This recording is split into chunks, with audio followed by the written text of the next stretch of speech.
láti alẹ́ pátápátá ọjọ́rú tí í ṣe ọjọ́ Wednesday ọ̀sẹ̀ tí a wà nínú ẹ̀ yìí mọ́jú ọjọ́bọ̀ tí í ṣe ọjọ́ Thursday ọ̀sẹ̀ tá a wà nínú ẹ̀ yìí ó ní ìpàdé alágbára ìpàdé òṣèlú ló máa wáyé nínú ẹgbẹ́ òṣèlú People's Democratic Party láti gbáradì fún òṣèlú ọdún 2027 tó sì jẹ́ pé àwọn alágbára àwọn sàràkí nínú ẹgbẹ́ òṣèlú People's Democratic Party PDP iná péjú pésẹ̀ sí inú ìpàdé tó wáyé ní ìlú Àbújá náà láti jíròrò lórí ọjọ́ iwájú ẹgbẹ́ òṣèlú PDP. ẹ rántí pé ara òrókù ara òrẹ́ díẹ̀ lọ̀rọ̀ dànù ẹgbẹ́ òṣèlú PDP látìgbà tó ti sọ agbára lọ́dún 2015 bá sì ṣe ń gbìyànjú láti gba ipò ààrẹ wọn padà látọdún náà ìní kò bọ́ sí tí wọ́n ń fìdí rẹmi èyí tó jẹ́ kí ẹgbẹ́ náà kó máa pàdánù àwọn ọmọ ẹgbẹ́ pàtàkì kó sì máa jẹ́ kí wọ́n di ẹgbẹ́ òṣèlú tí ò fẹ́ lẹ́sẹ̀ nílẹ̀ dáadáa mọ́. ṣá o nítorí gbogbo eléyìí àti bí nǹkan ṣe ń lọ ìlú jẹ́ kí àwọn àgbààgbà ẹgbẹ́ òṣèlú PDP pẹ̀lú àwọn gómìnà wọn kí wọ́n wò pé àfi káwọn ṣe ọ̀rọ̀ àwọn ní àgbà kì í wà lọ́jà orí ọmọ tuntun wọ̀ eléyìí sì ni wọ́n fi pé bíríkótó tí wọ́n fẹnu kò pé káwọn kúkú ṣe ìpàdé kan ní ìlú Àbújá lọ́jọ́ Wednesday ọ̀sẹ̀ tá a wà yìí níbi táwọn yóò ti sọ̀rọ̀ lórí gbogbo wàhálà àti rògbòdìyàn tó ṣẹlẹ̀ nínú ẹgbẹ́ òṣèlú PDP ọ̀nà àbáyọ sí àti báwọn yóò ṣe ẹgbẹ́ àwọn lọ́ṣùṣọ̀wọ̀ tí yóò fi lè dúró dáadáa láti kojú ẹgbẹ́ òṣèlú All Progressives Congress APC lásìkò ètò ìdìbò ọdún 2027. tẹlifíṣàn Yorùbá Tòótọ́ gbọ́ pé nínú ìpàdé náà àwọn tó sì wà nínú ìpàdé ọ̀hún wọ́n fẹnu kò pé kò ń ṣe nǹkan tó dáa káwọn fẹ́ ẹgbẹ́ òṣèlú PDP sílẹ̀ káwọn lọ sínú ẹgbẹ́ òṣèlú míì pàápàá bí ìròyìn ṣe ń lọ páwọn ẹgbẹ́ òṣèlú alátakò fẹ́ kó ara wọn jọ láti parapọ̀ kojú ẹgbẹ́ òṣèlú APC lọ́dún 2027. àgbọ̀ pé wọ́n fẹnu kò pé kò ní dára kán fi PDP lẹ́ẹ̀sùn lọ sínú ẹgbẹ́ míì láti lo ẹgbẹ́ ọ̀hún fi tako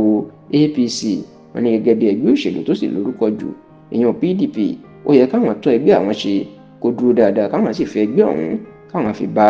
ẹgbẹ́ òṣèlú APC jà dípò kí àwọn máa kúrò ńbẹ̀ lọ sínú ẹgbẹ́ òṣèlú míì. tẹlifíṣàn Yorùbá Tòótọ́ gbọ́ pé gbogbo àwọn tó wà nínú ìpàdé àwọn náà gba àbá yìí tí wọ́n sì fẹnu kò pé àwọn yóò dúró sínú ẹgbẹ́ òṣèlú PDP láti tún ṣe láti lè jẹ́ kí ó fẹsẹ̀ múlẹ̀ débi pé àwọn yóò rí lò láti fi gbógun ti ẹgbẹ́ òṣèlú APC nínú ètò ìdìbò ọdún 2027. àwọn tó wà nínú ìpàdé yìí gẹ́gẹ́ bí tẹlifíṣàn Yorùbá Tòótọ́ ṣe gbọ́ ìní ààrẹ tẹ́lẹ̀ lórílẹ̀‐èdè yìí tó díje fún ipò ààrẹ lábẹ́ ẹgbẹ́ òṣèlú PDP nínú ètò ìdìbò ọdún 2019 àti 2023 ìyẹn Alhaji Atiku Abubakar. àwọn míì tó tún wà ńbẹ̀ ó ní gómìnà ìpínlẹ̀ Bauchi tó tún jẹ́ alága gbogbo àwọn gómìnà ẹgbẹ́ òṣèlú People's Democratic Party PDP